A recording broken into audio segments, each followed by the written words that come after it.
FightSaga.com and Halftime Pizza proudly present Real Talk with boxing professional Rick Glaser.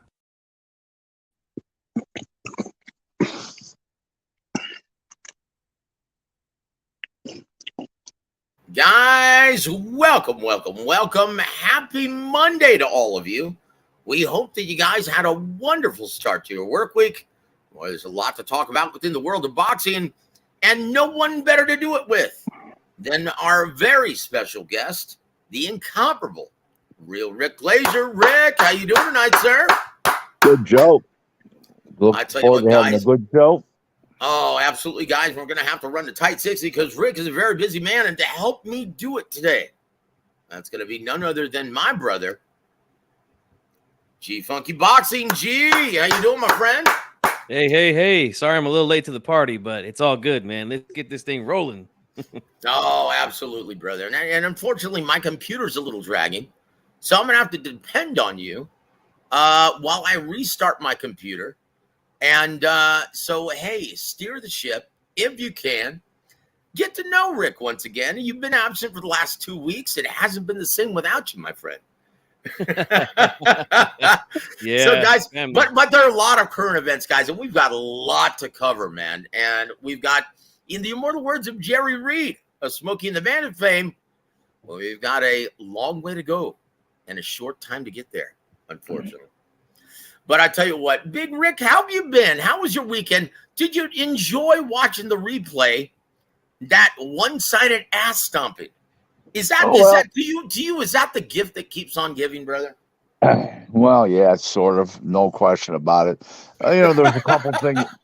There's a couple things I noticed in the replay, and all the excitement that I didn't notice. The night of the fight. A couple small things, but it just, it's a funny thing. Everybody said that Crawford was good. Spence was going to be much bigger and stronger, and actually, Spence looked like the smaller guy in there. And not only did he look like a smaller guy, he got pushed around like a rag doll. Even early on, before Earl started to lose his legs, he was getting pushed around on the inside. So the fight didn't bode well for them. That's for sure, for the Spence camp. And then the more I watched Derek James, the more I realized that this guy's, a complete front runner. I mean, as a trainer, he had no clue what to do when he was behind. People said, "Oh, he was given good instructions. Earl wasn't listening to him." Well, how good can be the instructions if Earl's not listening? You know what I mean? So the chemistry wasn't there in the fight, if that's the case. And the best one was after the fight was over, Spence asked him what round it was stopped at. He said, "I don't know, 8, 9, 10, I don't know." He didn't even know what round it was, Derek James. So, yeah, he leaves a lot to be desired, that's for sure. Oh, boy, I tell you what, front runner. As a trainer, yeah. Mm-hmm. You know what? I think that's the very first time I've ever heard that before, Rick. Explain yourself, brother. Well, a fighter is a front runner, is a guy who does really well when he gets out ahead of the other guy, but when he falls behind, if he starts out behind, he never catches up. Front runner is a guy who, he's doing well, he shows big balls. As soon as he doesn't do well, he caves in like a turd. Mike Tyson was a classic front runner. Yeah, of course. I've just never heard it described as a trainer. For a trainer, right. That's the reason why I was asking. But it makes perfect sense. As far as a trainer goes, he's always used to training the A-side star that's going to win the fight, and now he trained the A-side star that turned out to be a sack of shit. So there you go. I will say this: when he was in the corner for Frank Martin, it looked like Frank Martin was losing his last fight, and he gave great corner advice. In my opinion, both men, just looking at the fight once again, just like you, both men were shell-shocked. They couldn't believe what was unfolding in the ring. Mm-hmm. And I think both men just got overwhelmed, in my opinion. But is there any recovery from that mentally? That's what I want to ask. And I tell you what, that's going to be in fact or fiction later on. G Funky, Is it time, brother? Is it time? Teddy, the honors, please. Maybe, just maybe, it's time for Rick Glaser's Twitter watch. Bang! Oh, yes. Thank you, Teddy. G Funky, please, the honors. Okay, sorry about this, guys, but I showed up late. I did not get the Twitter watch from you. Yes, you did, sir. Yes, you did. It's right below, okay? Right below. My computer's running a little slowly as well, sir, but it's right below the StreamYard link, sir. Yes. Okay. Let me Number check one, that. it should be about Benavidez and Andrade. Yes. Okay. I see that here. All right, Rick. And I quote from 3 hours ago. Wow. If the David Benavidez versus Demetrius Andrade fight comes to fruition, that would be something to behold. Finally, a fight that will rid boxing of Andrade, knowing the. Oh, boy, oh, there's a lot going on. I'm sorry. It'll get rid of Haymon and Steven Espinoza. They will put the fight on pay-per-view, and it will fall flat on its face when it, in fact, should be on Saturday night subscription Showtime. I agree with that, Rick. Mm-hmm. Yeah. I mean, nobody wants to watch Andrade. He's horrible to watch. He fights ugly, and he'll hit once, run, hold, bounce off ropes. He'll do all kinds of wacky shit, but fight. And nobody wants to see that. And he's turned down every opportunity in his career, and any big opportunities had, really, basically. And it's not going to sell on pay-per-view. It's going to be a big bomb. So, it's going to be a big fucking blowout on pay-per-view. So, as far as the numbers go. Now, that's another thing. Why the hell would this be on pay-per-view? Now, I understand that if it is on pay-per-view, then this is indeed a product of both fighters demanding way too much money, way beyond their realistic market value. Well, then they should make the fight. Well, you know what? Yeah, and this is what my point is. It's like, look, if Benavidez is taking on a guy like Andrade, and he's complaining about, well, Dave Morrell not being a big enough star, why the hell would he be taking on this guy? Yeah, well, he'll probably go for less money than Morrell people would want, so that's probably part of the reason. In their infinite wisdom. Oh boy. Chingao. Look, guys. And once again, this is the problem that I have with these inflated purses, Rick. Because back in the day, right, with closed circuit, pay-per-view, all of that stuff, those were designated for special fights, special events, like the one we just saw. And no, not Jake Paul, Nate Diaz. No, I'm talking about Errol Spence Jr., right? Errol Spence Jr. and Terrence Crawford. That was truly a spectacular event, and it resulted in an all-time great performance. It was special, and it had that feeling of something special. But this is, once again, this is a crock of shit, in my opinion, guys. And once again, Andrade, he couldn't sell out my living room on a Saturday night, and he's expected to perform and produce and attract people on pay-per-view. Yeah, this is horseshit. This is horseshit. Pardon my French, guys. And once again, before we get moving, I do have to give my brother shout out, Sly Tendencies. Thank you for the $2 super chat. Let's hear it for the boys on the panel. Rick. Thank you, my friend. I appreciate you being here, Sly. God bless you, my friend. But as you were, G, what were you going to say, sir? Oh, I was just going to say, yeah, Andrade is a tough sell. I mean, people aren't even watching the guy for free. Who do you think is going to want to pay to see him, So, but I mean, I understand because, like, these guys are getting paid. They want to get paid over what their market value is. So they don't make the fight. Yeah, I agree. I agree, too, with that. Yeah. It looks like that's what's going to happen. Look, Steven Espinoza should just say no. She should pull a Nancy Reagan. Yeah, shout out to Nancy Reagan from the 80s, right? pull an Nancy Reagan and just say no. Now, Rick, he doesn't have to purchase this shit. No, he doesn't. Nope. So if you had to put your matchmaking cap on, looking at risk versus reward, looking at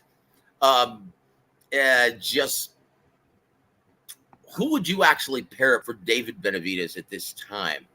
Right now, obviously, Canelo's busy. Why not David Morrell Jr.? Why not? That is a great matchup, and it's a 50-50 fight. You know, that wouldn't sell on pay-per-view either. David Morrell, nobody knows him. No. Why does this shit have to be on pay-per-view? That's because because Showtime doesn't have the budget to put it on regular subscription TV. Oh boy, that's why. They better get that under control. So they're attaching this nonsense to the pay-per-view revenue stream out of necessity, is what you're saying. Right. Oh, jeez. And such is boxing. Gee, thank you, boxing. Thank you, Showtime. Thank you, Steven Espinoza. This is a pile of dog shit, guys. Pile of dog. And you're absolutely right. The only good thing that's going to come of it is that, well, this is a really awkward style matchup, though. And look, Benavidez has to know he's not going to look great in this fight, win or lose. Yep, you're right about that. Yeah, Andrade has got a southpaw with an awkward style. Yeah, tough sell, man. Oh, jeez. I need to make some phone calls tomorrow, man, because this is just something's rotten in, well, dare I say, not Denmark, but Providence, Rhode Island. All right? Let's just say that. Boy. Number 2, G-Funky. 2 All for right. the price of 1. There we go. Now my computer's working better, guys. So I apologize about the little hiccup there in the first one. But this is from 10:46 p.m., August 4th, 2023. And I quote, boxing's #1 hypocrite, Eddie Hearn, has struck again. Not once, but twice. He's putting 41-year-old Gerald Washington inactive for 20 months. Am I reading the wrong one, or? No, that's it. Oh, that's it. Okay. He's putting 41-year-old Gerald Washington inactive for 20 months and knocked dead in his last 2 outings with Derek Chisora. And he's putting a 38-year-old Jorge Linares, loser of 3 straight, and hasn't won a fight in 46 months, in with top contender Jack Catterall. Hearn has no shame. DAZN should be embarrassed, as I know I would be if I was a DAZN executive.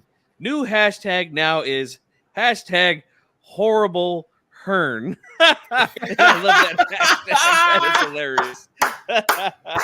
Oh my Rick, gosh. Anything you want to add to that or let us know about what you said there in that tweet? Yeah, I'll send me my flowers. I want to take my bows. Well deserved, brother. Well deserved. That was a stroke of brilliance, my friend. But, at this point, one would have to feel for DAZN. And if this isn't an ominous sign of things to come, they really need to start, advertising that, hey, guys, we're going to be working from this point forward with every promoter in boxing, not just giving this exclusivity to Matchroom Sport and Golden Boy Promotions. Once again, Golden Boy does a fine job with the TV dates that they have. But this dog shit, Rick, this can't go on for DAZN. The brass at DAZN cannot be happy, sir. Well, you'd think they wouldn't be happy, but Eddie blows smoke up their ass, and and tells them everything's wonderful. What can I tell you? I don't know. It's a mystery. It's an absolute mystery. So, what are your thoughts? Do you think that DAZN should indeed start working with everyone and just advertise? Hey, we just want to work with the best. They just promoters and best fights out there. No. They just have to have a better leash on guys like Eddie Hearn, what he's presenting to them. They seem to just give him anything that he wants. It's horrible horseshit is what he's giving him. So It just you gotta control the promoters. It being a TV network, you're dwelling at the money. You're their boss, but Eddie has it like he's their boss. Terrible. Yeah, it's terrible. I tell you what. Where have you gone, Ken Hirschman? Where have you gone, Ken Hirschman? Qingao, they need a little bit of Ken Hirschman at this time. Someone who actually knows boxing, someone who's actually going to hold these promoters' feet to the fire and say, this is horseshit and we're not paying for it. Yep. Indeed. Where have you gone, Ken Hirschman? Number 3, my friend. All right, number 3. And let me see. This is a long one. This is a long one. I don't see a date or time here, so I'll just read it. It says, Ben asked why. No, it's at the very bottom. It's at 10:27 a.m., August 4th. Oh, okay. Yes, this is a long one. Jeez. Okay. And I quote, Ben asked why Spence Crawford didn't do higher pay-per-view number than the touch under 550,000 buys it did. There are 6 reasons. Number 1, it went up directly against the UFC pay-per-view event distributed by ESPN. Very poor planning. Number 2, piracy, the theft of pay-per-view boxing events is skyrocketing. Number 3, both fighters were the same race or culture when in fact Tank Davis versus Ryan Garcia were not. That was big. Number 4, when Al Haymon and Steven Espinoza stopped ESPN boxing journalist Mike Coppinger from being credentialed for the event, all ESPN outlets cut out anything about Crawford and Spence from that point on, including a big face-to-face on ESPN on Friday. Big repercussions by not credentialing Mike Coppinger. Number 5, poor marketing. It never caught on with the general sports fan. Most did not know about it. Showtime and PBC spent too much time and money marketing it to boxing enthusiasts. They were buying it or stealing it anyways. They never reached the general sports fans with their marketing. That was also a killer. Number 6, it turned out to a real boxing enthusiast fight and doesn't bode well for huge pay-per-view numbers. Okay, now my computer's acting up again. I'm sorry, Joe. You're gonna have to finish the rest. No, it says now you know. It says now you know all the relevant facts behind why Crawford Spence didn't do the numbers that the organizers thought it would do. End quote. Rick, so you're coming up with 550,000 purchases, right? Somewhere around there. So why does big fat Dan Raphael have completely different numbers as you? Well, he said it did 650, and he's getting his money, his numbers floated to him by PBC operatives, and he's going with those numbers, and they're wrong. The number was a hair under 550,000. And so this is from your guy, the entertainment lawyer in California, right? Yep. Mm-hmm. Very good. And so this is accounting for not only the cable and satellite distribution, right? This is streaming also streaming as well. Yep, everything. Yep. Mm-hmm. Okay. So have they in your? So talk about this, right? I like number 3.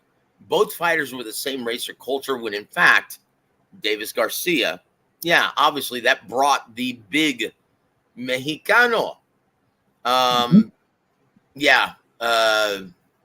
demographic to the event. So you don't think that they were interested in this one, huh?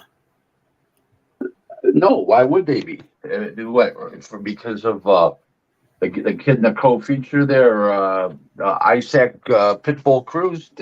They don't buy co-features. Mexicans want to see their guy in the main event, and they'll buy. If he's not in the main event, they're not going to buy it. That's all there is to it. So, in your mind, are they getting this rectified? Have you heard anything of them getting this rectified with ESPN and Mike Coppinger? There's been discussions with a big shot at ESPN and a big shot at Showtime, way above Espinoza, and of course way above Coppinger because he's a writer, he's not a boss. Yeah. But He's way above. It's the head. It's the head of CBS Sports, which is what's his name's boss, Espinoza. And then 5, you said poor marketing. Now, do you think this is a direct result of already spreading yourself too thin? And guaranteeing these guys $20 million. No, well, first of all, what's the thing got 12 and a half, the other guy got 10, but 22 million and a half million total. No, it has nothing to do with that. What it is they're marketing. When you have Showtime and you have it as a subscription network and your all access is on Showtime, okay, and Showtime streaming, which you have to pay for, you're limiting the amount of general sports fans that are going to be able to see it and buy it. Okay. In other words, you've already got the boxing fans. All access is good for the boxing fans, but they're already buying anyway or going to steal it anyways.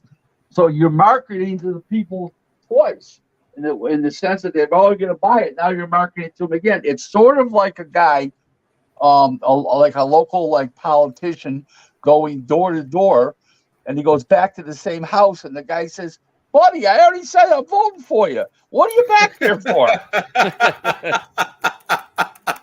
That makes perfect sense. Yeah, and explain how this works, because I saw minimal promotion on their sister companies or their parent companies. They don't CBS, do Paramount Plus, Viacom, MTV, Nick. Nothing. I saw nothing. Nothing at all. They act like they're not even associated with Showtime.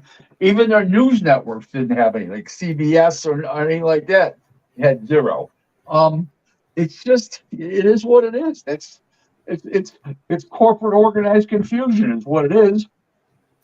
Oh boy. And then number 6, the big one. And obviously this is, the biggest, and this is hand in hand with piracy, right? Because a real boxing enthusiast fight, in other words, the diehard fight fans, the great majority of them, the overwhelming majority of them, are not purchasing these pay-per-views. They're stealing them. Right. What's the solution, Big Rick? How do we get these guys involved once again? Well, I don't know if there's a solution to that except the better technology. I don't know other than better technology, and it isn't here yet. The better technology, but they need to do something. I don't know if it's to go back to closed circuit. I really don't know what it is. I don't have the answer, but I do know that they just didn't. I'll give you an example. Okay, I go by my 3 brother-in-laws. Okay, so my 2 sisters, one is a professor of sociology. He's a big sports fan. The other one owns a couple furniture stores, and he's a big sports fan. And then my wife's brother, Chris, he's a big sports fan and a boxing fan. Now the other 2 like boxing. Okay, they pay attention to all sports. Chris takes a little more of an interest in it, especially because I'm his brother-in-law, and we go out socially. Well, anyways, my 2 sisters' husbands didn't even know about the fight. Okay, had no idea about the fight. They know who Spence and Crawford are. They didn't know about the fight. Okay, and my one brother-in-law, Chris, he knew about the fight, but said to me, "I'll watch it tomorrow on YouTube for free." I said, "Well, I'm going to get it over my house. It's going to pour out tonight. I don't want to beat the rain. I'll watch it tomorrow morning." These are not good signs. Now, 2 days before the fight, no, I'm sorry, 1 day. Was it 1 day before? I don't know. It was Thursday or Friday. I had lunch with some friends, and none of them knew the fight was on Saturday night. Okay, and they know who Spence and Crawford are. That's the scary part. They know who the fighters are. Okay, they didn't know the fight was Saturday night. Now, none of that is good, Rick. How old are these guys? These guys are 61 to 82 years old. Okay, but still, guys in their 60s are very alert. Okay, are very alert. They're on the internet, all those guys and stuff, and they didn't see anything that said anything about a fight. So they were marketing it to fight fans that already were buying it anyways. That's what was happening. Well, I tell you what, we've got a couple super chats to take care of. Welcome to the program, Heido Galvez. Thank you for the super chat, sir. He says, does Floyd really own PBC? Is he and Al one guy? Oh, jeez. Thank you for the super chat, sir. But I think you hear the silence. That is your answer. And also, Gary Boxing. Rick, does Showtime take this? I'm glad you guys are asking these questions, right? Because these need to be answered, right?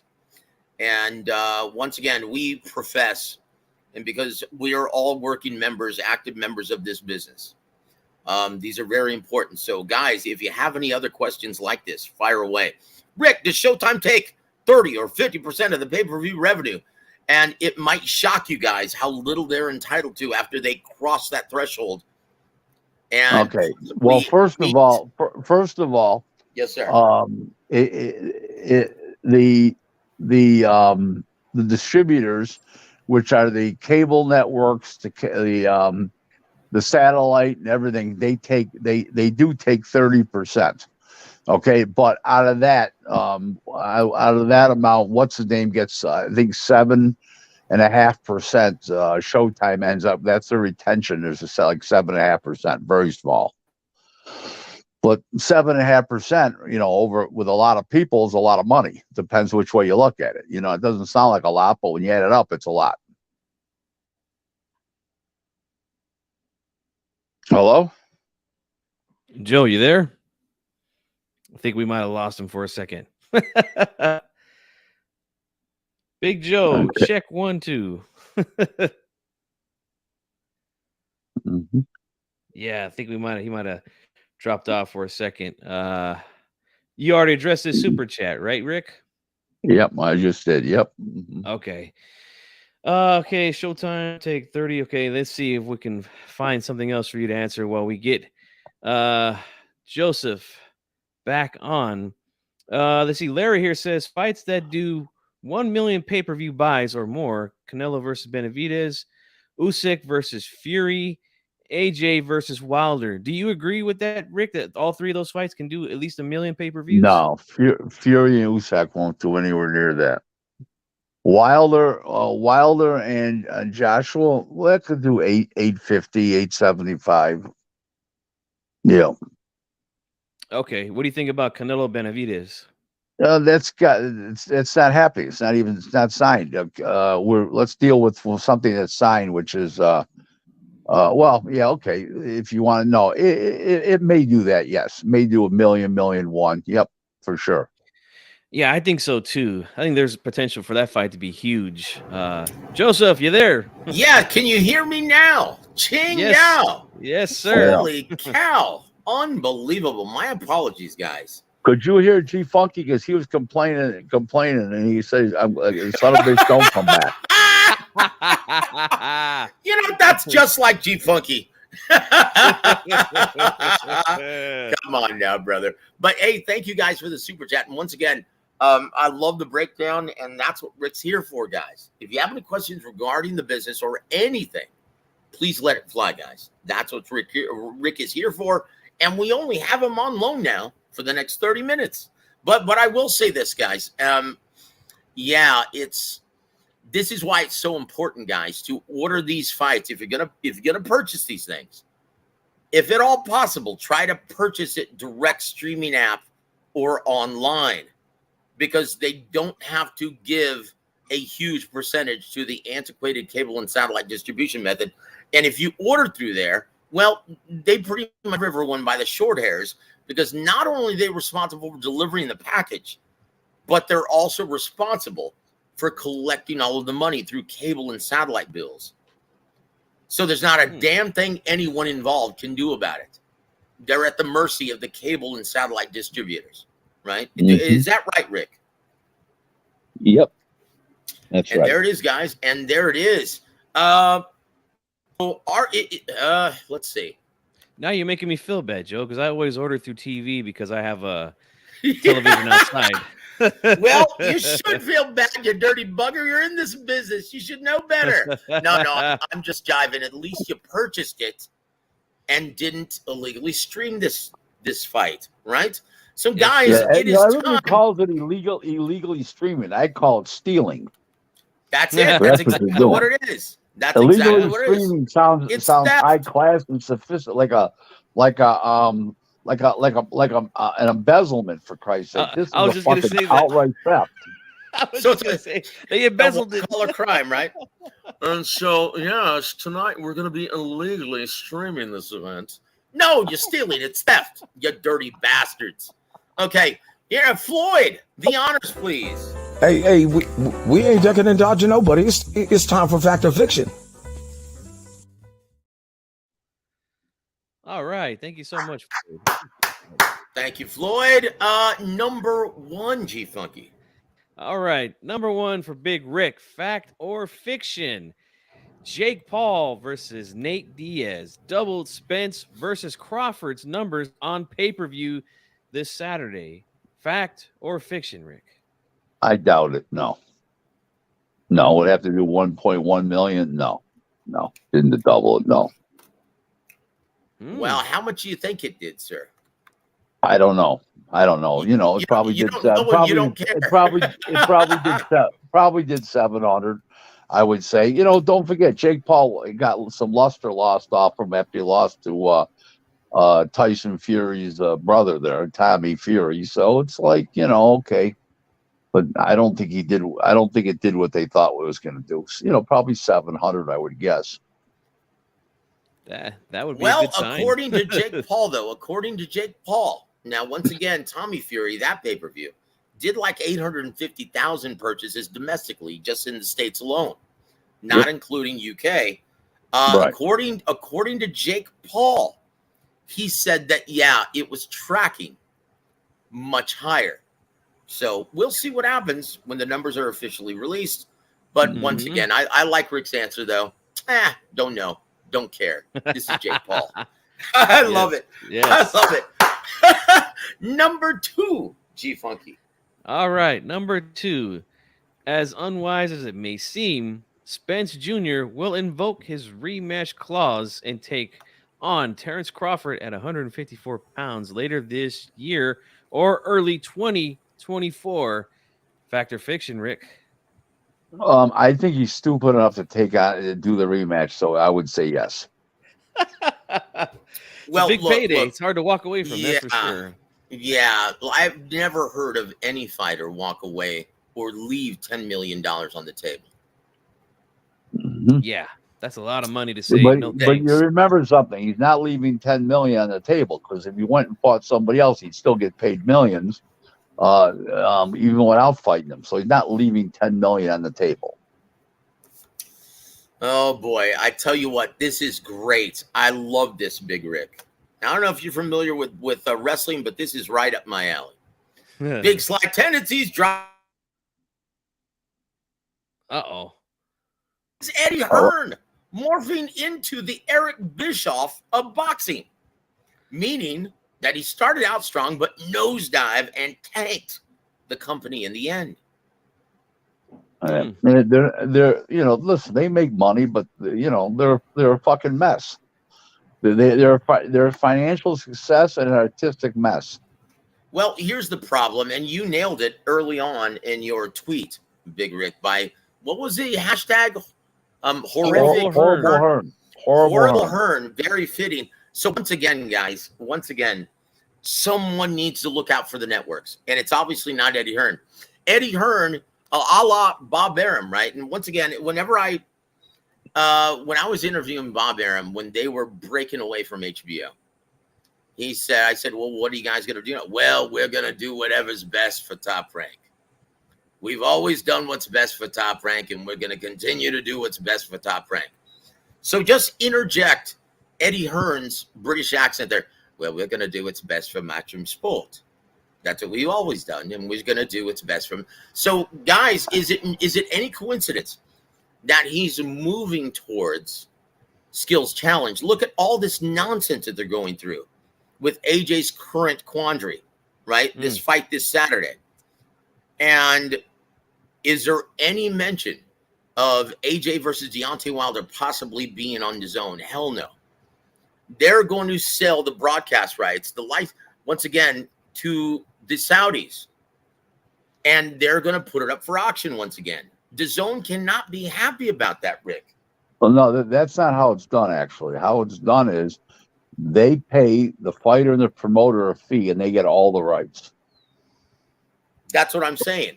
That's what I'm saying. So they're going to have and so they're going to auction this shit off once again. And so there's a possibility, a very strong one, that Sky Sports is going to get this huge fight once again, just like they did the rematch with Usyk. Yeah, that's what I'm saying. DAZN can't be happy about that. And maybe Bob Arum in the United States. Who knows? Oh boy. Oh boy.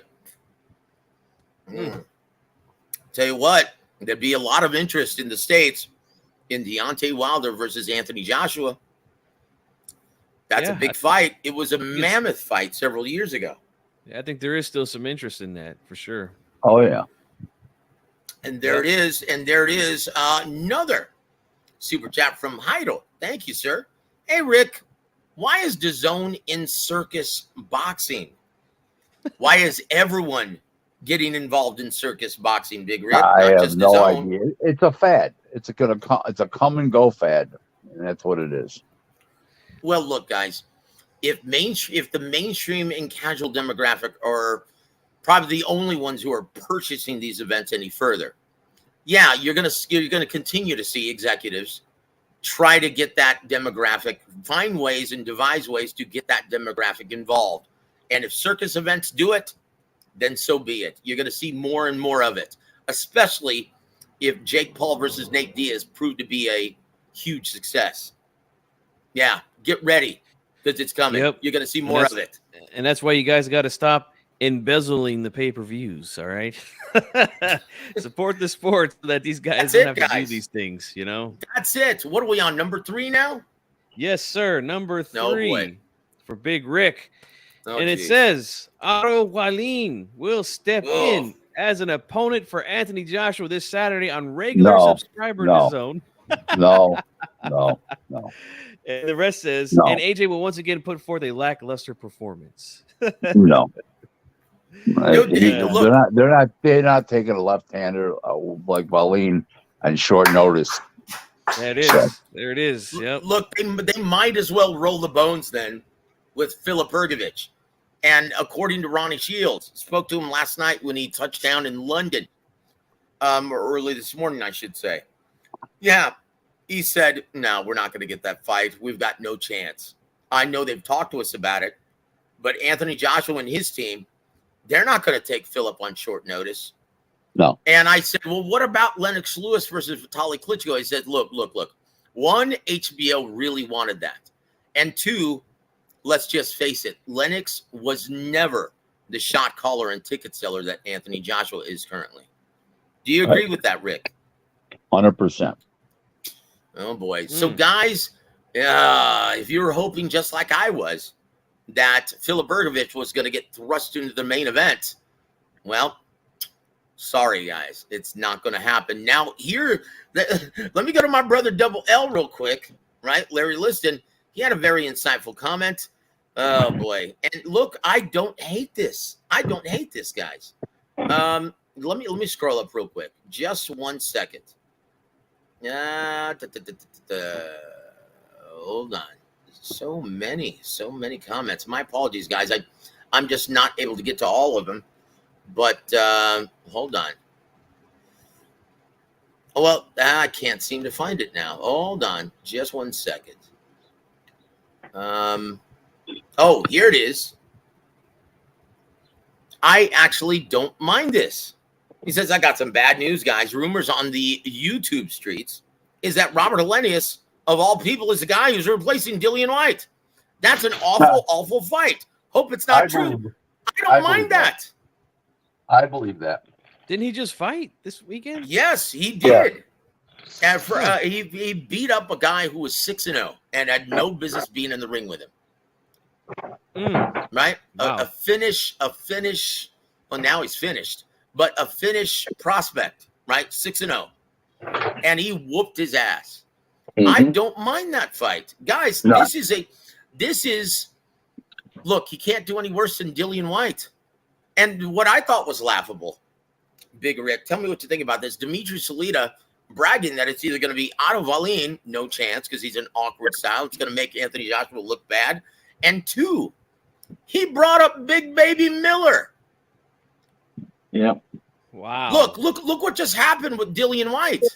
And he's bringing up Big Baby Miller? Holy shit. That's why the hashtag is horrible Hearn.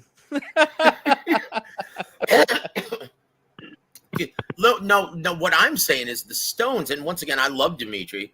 He's a very dear friend of mine. But the nerve bringing up a guy like Big Baby Miller when you take a drug cheat and you replace a drug cheat? Does that make any sense at all, Rick? It makes no sense at all. No. Yeah.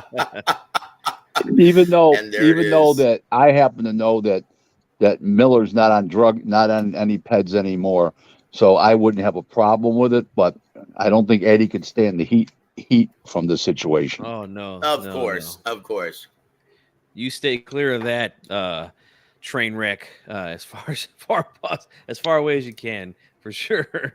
And Big Baby Miller, what is he weighing more than Tyson Fury now? Maybe. Is he like 320? Is he like 330? 320, 330? Yeah, probably. Yep. Mm-hmm. Big Baby is right, man. Holy shit. I'm sorry. We're number 4, correct? Number 4, yes. We'll move on to number 4, Rick. And here it is. Oscar Valdez will Alacran Burchelt Emmanuel Navarrete this Saturday on ESPN. Fact or fiction? I like Valdez in the fight.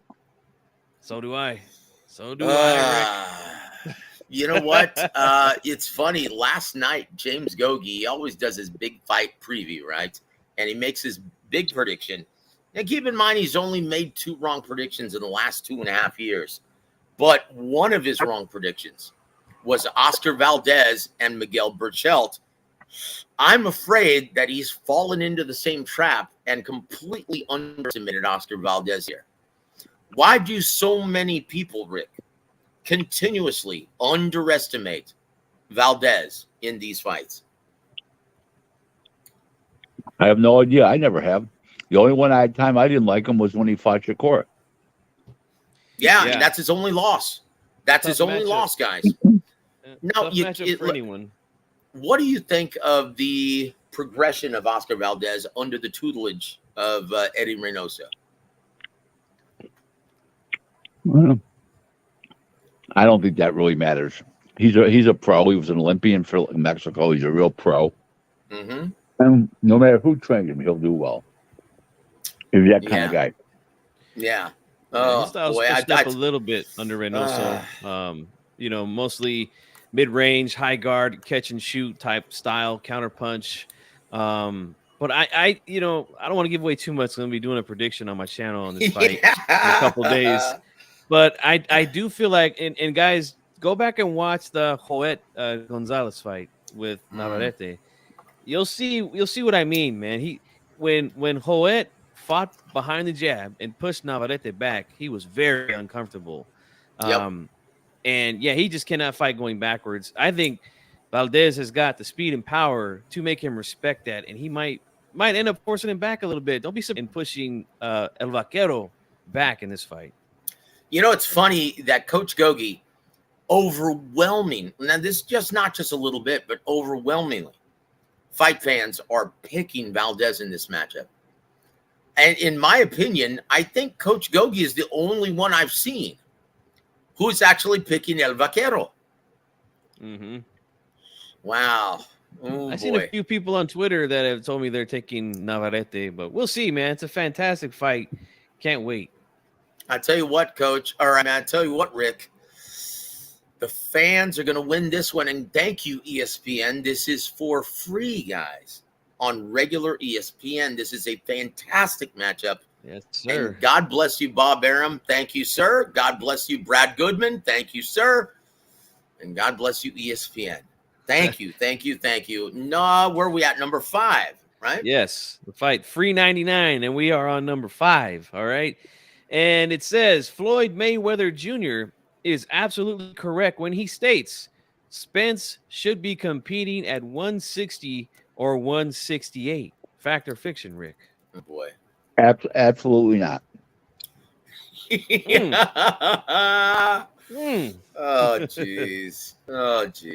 So this is exactly, and this was an interview with Fight Hype, right? This is what he had to say. Oh, hold on. Hey, with that being said, I want the best for Errol Spence. So if I was training him, or if I was in his corner, I don't think he should be fighting at 47 at all. I don't think he should be fighting at 54 either. I think he should be fighting at 60 or 68. That's just my honest opinion. But once again, I don't have no say-so.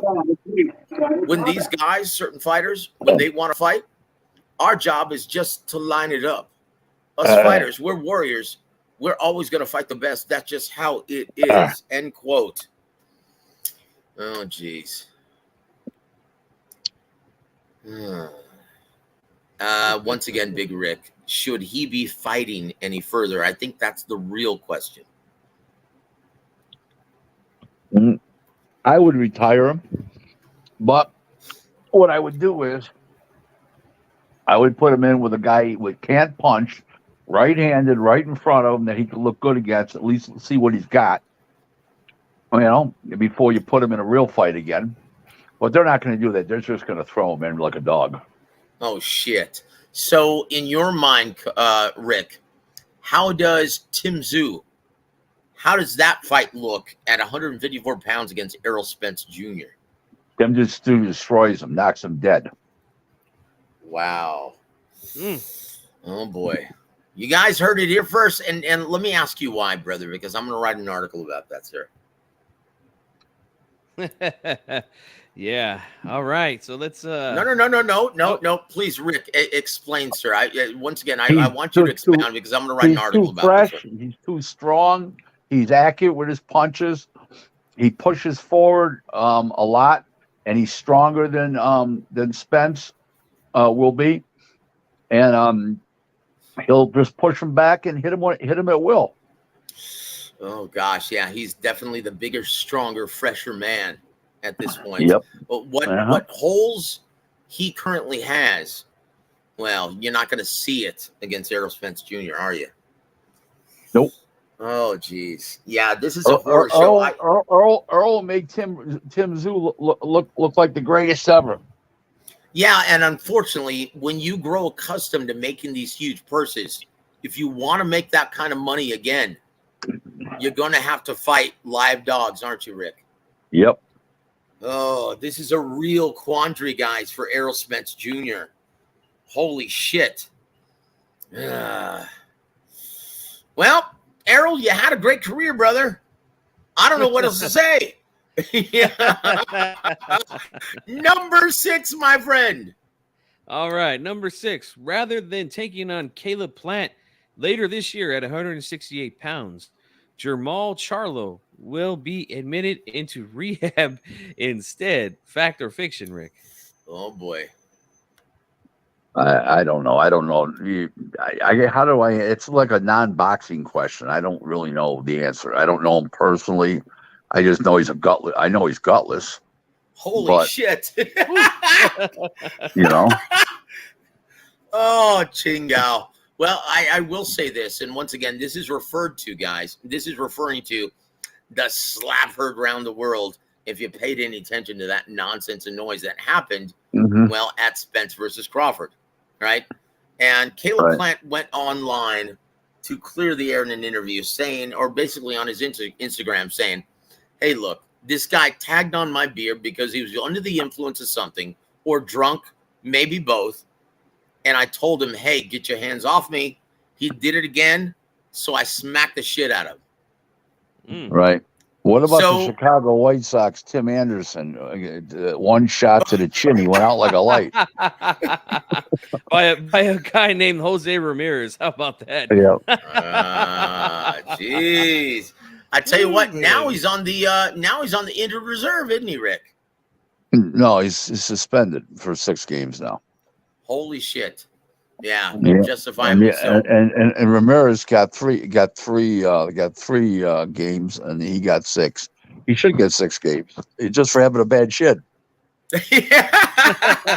So once again, this sheds a lot of light on guys. And if you watch the Nate Diaz fight this past weekend, well, look, guys, it takes a lot of skill to actually fight, to actually be in that squared circle.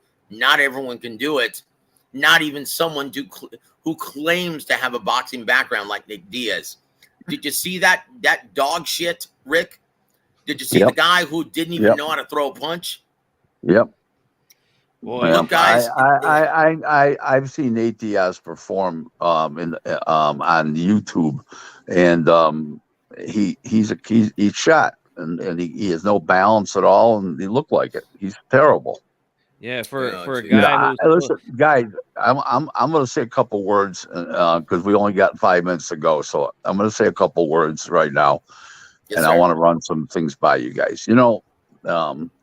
Everybody goes on Twitter. Everybody goes on Facebook. They talk boxing. And, a lot of rumors start on Twitter. A lot of rumors start on social media in general for boxing. But in reality, most of the fights that they're talking about do get made eventually. Maybe not in the timely fashion the fans want, but they do get made. That's right. Sometimes it takes 5 years, okay? But they do get made eventually. Oh, and the fact that Al Haymon pushed this fight back since 2018, 2019, 4 to 5 years, he pushed it back. Okay, his guy grew out of the weight class, could barely make the weight.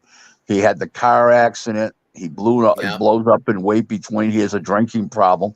If he would have done this fight in 2018, 19, I'm not saying that Spence would have won, but he would have given himself a much better chance to win if they would have done the fight 5 years ago. In the meantime, Crawford had a chance to go from a scrawny 140, they call a light in the ass 140, fighting at 47, to being a full blown welterweight and growing into the frame, and all these things were the result of what you saw. 9 days ago, nine evenings ago.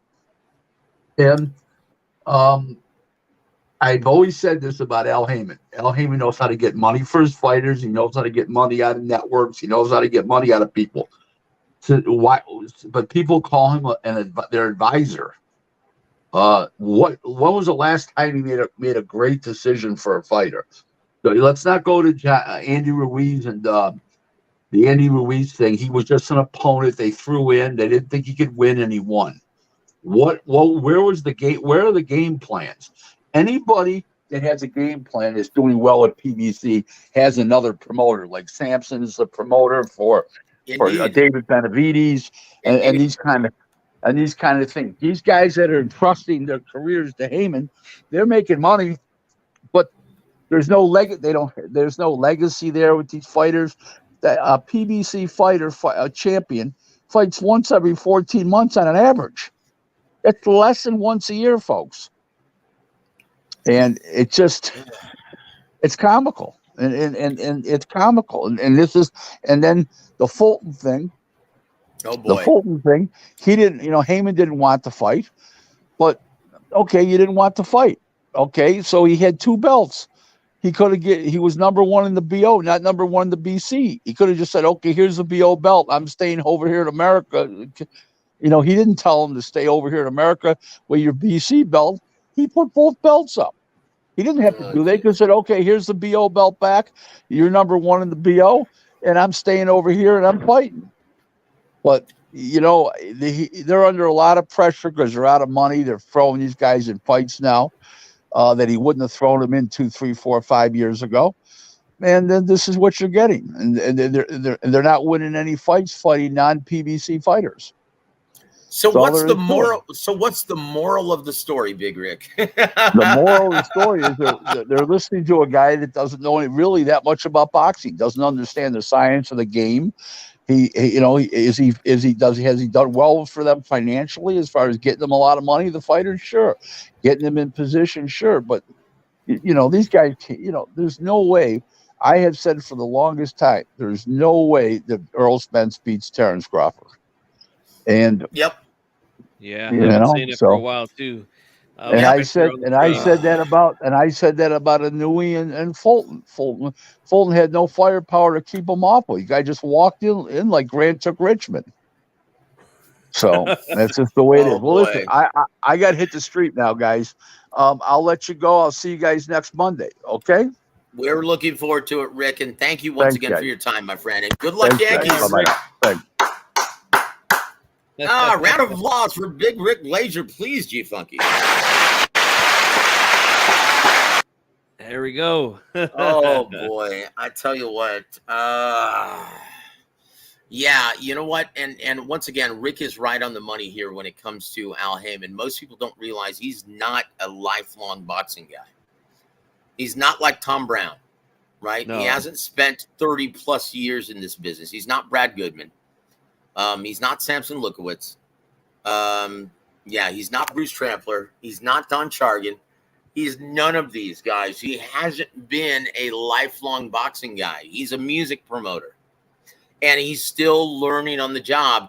Look, credit to him, though. He has been learning from his mistakes, and we've seen the product that he and Steven Espinosa have put forth this year. Is it too little too late? I don't think so, guys, because once again, boxing, look at the year that they've had. Look at the year that we've had in 2023.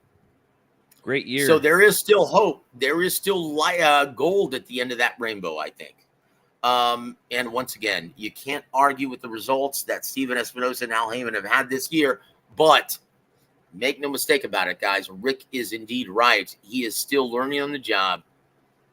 And yeah, Al Haymon, he may have a genius level IQ, but does that equate to boxing knowledge? No.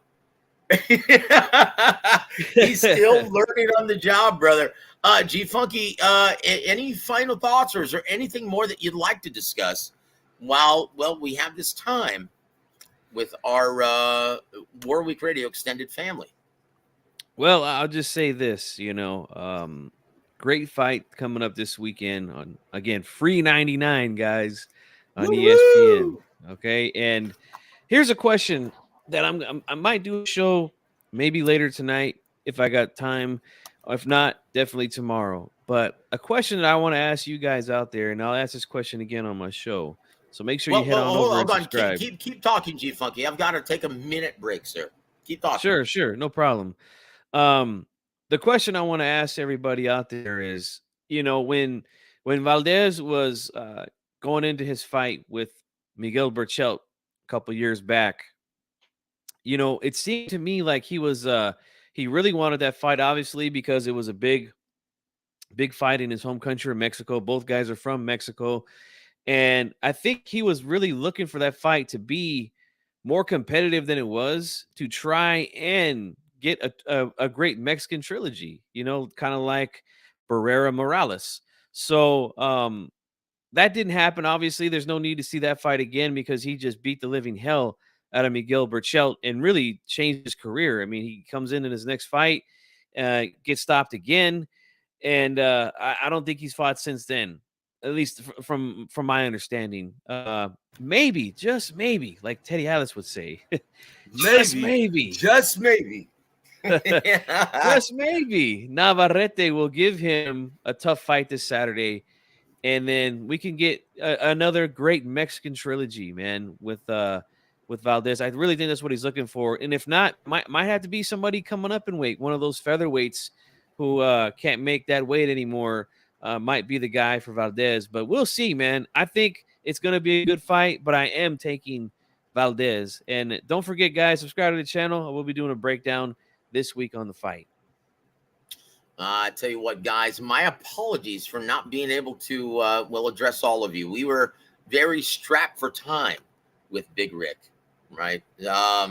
So my apologies for not greeting all of you individually, but we do love you on this channel, and we do value your participation in the chat.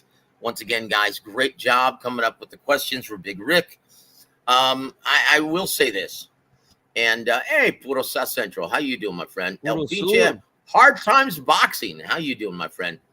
Hard Times Boxing says BBC is having a great year, but aren't they running out of champions? It would seem that way, wouldn't it? Especially if they go head to head with top rank or former top rank fighters. Yeah, Khalid, welcome to the show, sir. He says, yeah, BBC is bringing us the best fights. Yes, they are. And it's not even a close second now, is it? Larry, listen, Double L. Welcome to the show, sir. He says, Showtime still has the best fights, but without Tom Brown and Samson, it would look very bleak indeed. Yes, sir. Yeah. Idol says this, is Sam Watson a boxing guy? No. But I will say this. He is Al Haymon's right-hand man. And this is a guy who is probably every time I've ever been in a room with Sam Watson, and I love the guy. He's a great guy. In my opinion, he's being underutilized. He is a great mouthpiece, and he's got the gift of the gab. Now, Al Haymon, he uses him for he's the closer, right? Sam Watson is the closer. When he has a deal to close, he sends in Sam Watson because Sam has that gift of the gab. I don't know one person who dislikes Sam Watson. He is one of the most personable, charismatic men I have ever met in my life. And you can't tell that from the TV, but when you're standing next to him and you hear him go, boy, it's something to behold, right? Have you ever experienced that, G? No, I have not. And shout out to Dos Matador in the chat. He said Tom Brown. I don't agree with the disco part. I thought he made some good music, man. But yeah, shout out to Tom Brown, man. Great trumpet player from the 70s. Tom Brown, really? Yeah. I had for what ensemble, what group? That was the name of the group. It was named after him. He did the song "Funkin' for Jamaica." If you ever heard that, no shit. Yeah, I had no idea. And here I'm a musician. I had no idea. Look, Tom Brown, multi-talented, very soft-spoken, but the guy's talented, man, and he's very, very intelligent. Now, once again, I said this for years, right? Look, PBC would have been much better off giving Tom Brown the responsibilities that he has now, currently. If he had done that 5-6 years ago, yeah, PBC and Showtime would be much better off at this point. He's a brilliant guy. Yeah, he's the guy. Well, speak softly and carry a big fucking stick like Teddy Roosevelt, right?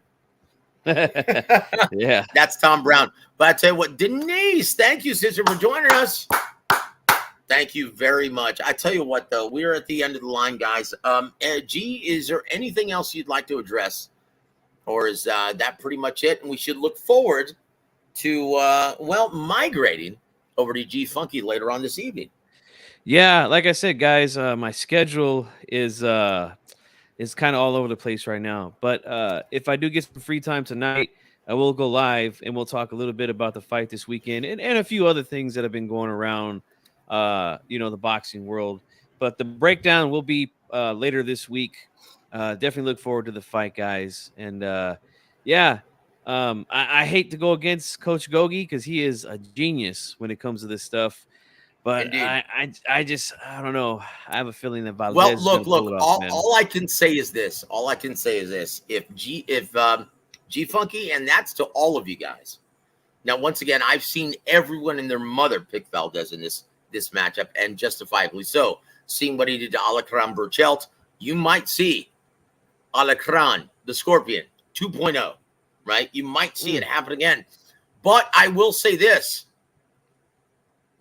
If James Gogi, Coach Gogi, 5-decade fight trainer, if he is proven correct again, let it be the last time that you doubt his boxing prowess. Let it be the last time that you doubt the genius of boxing in James Gogi. That's all I'm going to say. Heidel, and once again, thank you for your super chat, sir. He goes, has anyone told you you sound like Steve Kim? Yeah, I've heard that once or twice. But look, guys. even at 55, I'm much prettier than he is. And I have much better skin. How's that? And there it is. And there it is.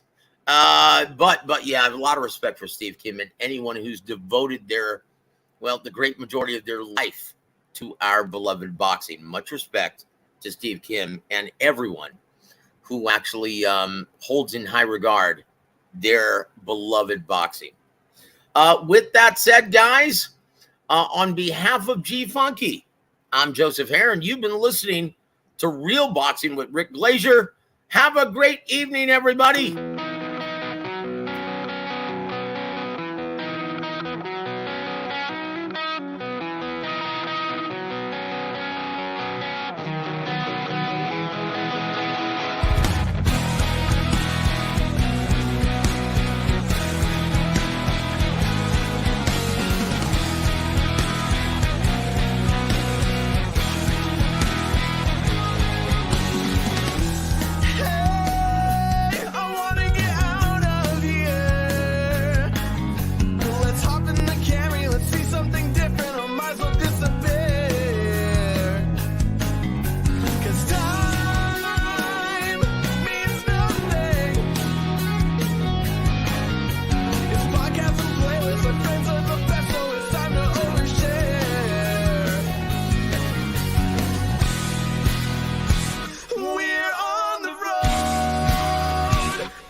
FightSaga.com and Halftime Pizza proudly present Real Talk with boxing professional Rick Glaser.